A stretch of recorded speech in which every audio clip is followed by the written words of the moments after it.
Hello, this is Gary Schnitkey, and this is a 5-minute farmdoc daily dealing with acreage shifts in Illinois. 2021 planting decisions are soon going to be made, and we will see what they take up in shape next year. History is a guide, and since 1995, total acres in corn, soybeans, and wheat have been roughly stable in this state, totaling between 22 and 22.7 million acres.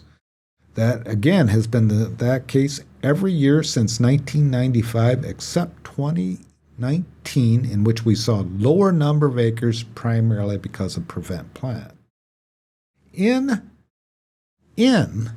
1998, corn and soybean acres were roughly the same in Illinois, and then over the next several years, corn acres increased and soybean acres decreased, reaching their highest difference between the years 2006 through 2012. These were the years of ethanol build and corn being used in ethanol, and we saw corn being more profitable than soybeans. Since 2012, corn acres have basically declined and soybean acres increased. And again, this was a period since 2013 when soybeans have been more profitable than corn.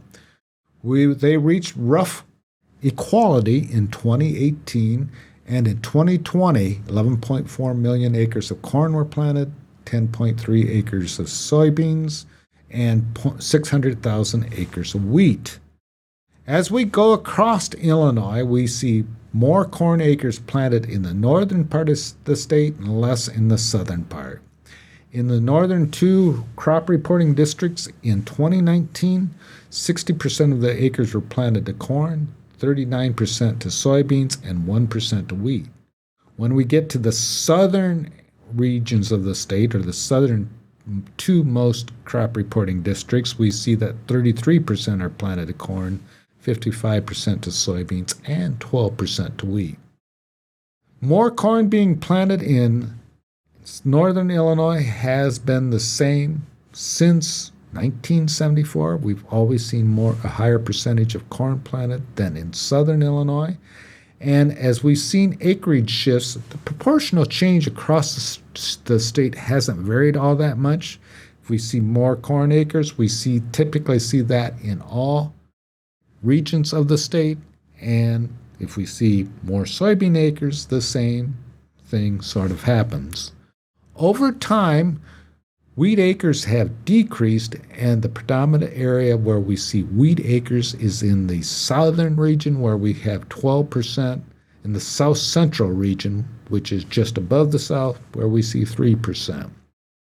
As we look at acreage shifts for 2021, we would expect more soybean acres than corn, given current economic conditions, and we would expect to see proportional changes across the state. You can read more about this issue in my farmdoc daily article, which is linked in the program description to this YouTube video.